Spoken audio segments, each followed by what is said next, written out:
We have a talent for building walls.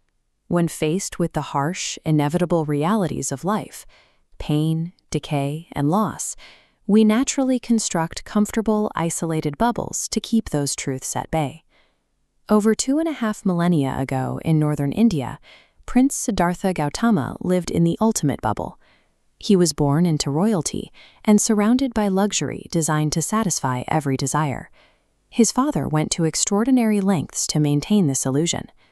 Siddhartha was shielded from any sight of sickness, old age, or death for the first 25 years of his life, staying completely isolated from the natural decay of the outside world. A perfectly constructed illusion is fragile. Living in denial of suffering does not prevent it. It only ensures that when reality finally breaks through, the impact is devastating. Siddhartha's denial ended when he finally ventured outside his palace walls.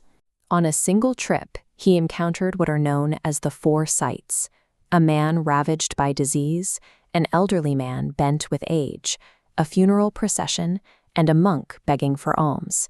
This encounter shattered Siddhartha's worldview. For the first time, he realized that youth, health, and life itself are temporary states. Every human body is destined to wither and fail. He could no longer return to his life of ignorance. He abandoned his wealth, left his family, and walked away from his kingdom to wander as a beggar, searching for an answer to human sorrow. True understanding begins when our comfortable, isolating illusions are destroyed. These ancient branches belong to a people tree, similar to the one where Siddhartha's 7-year search culminated. He sat beneath its canopy and vowed to remain until he found the truth. After 7 days of meditation, he achieved enlightenment and became the Buddha, the awakened one. This ancient stone statue captures the state of peace he eventually attained.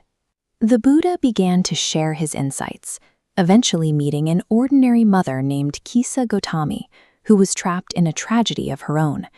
This photograph shows the stone ghats of ancient Benares. It was in this sacred city on the banks of the Ganges River that the Buddha encountered a woman pushed to her breaking point. Kisa Gotami's only son had died suddenly. The loss was so overwhelming that it plunged her into a deep, agonizing darkness. She refused to accept that her child was gone.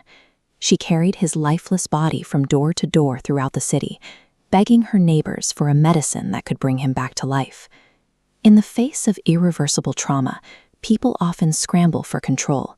They seek physical solutions to spiritual pain to avoid the crushing weight of acceptance.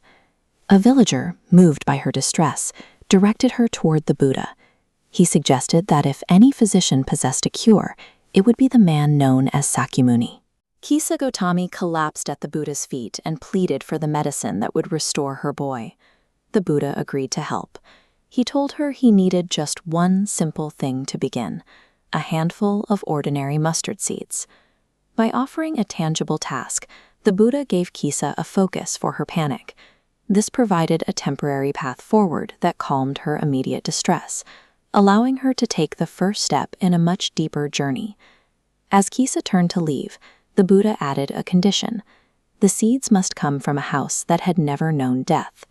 She hurried through the city. At every door, neighbors offered the seeds, but when she asked if death had ever visited their family, her hope turned to dread.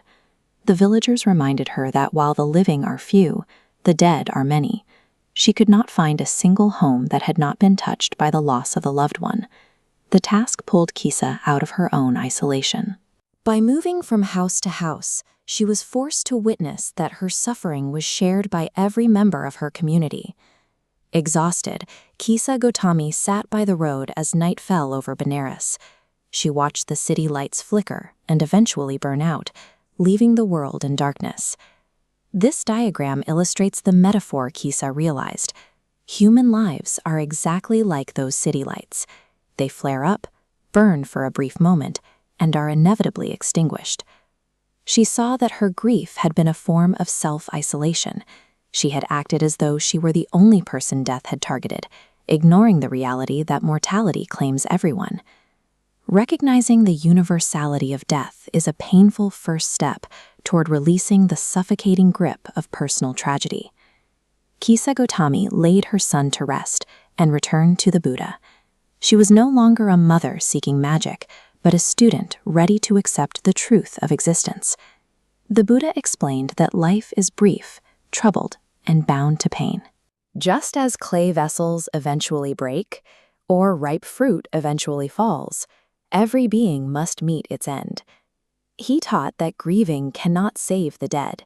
Instead, it harms the living, physically and mentally weakening those who refuse to let go. Peace comes from drawing out the arrow of lamentation, letting go of the desperate grip on what is already gone. Pain and loss are the shared human fabric that connects us all. True strength is found in peaceful acceptance of this reality.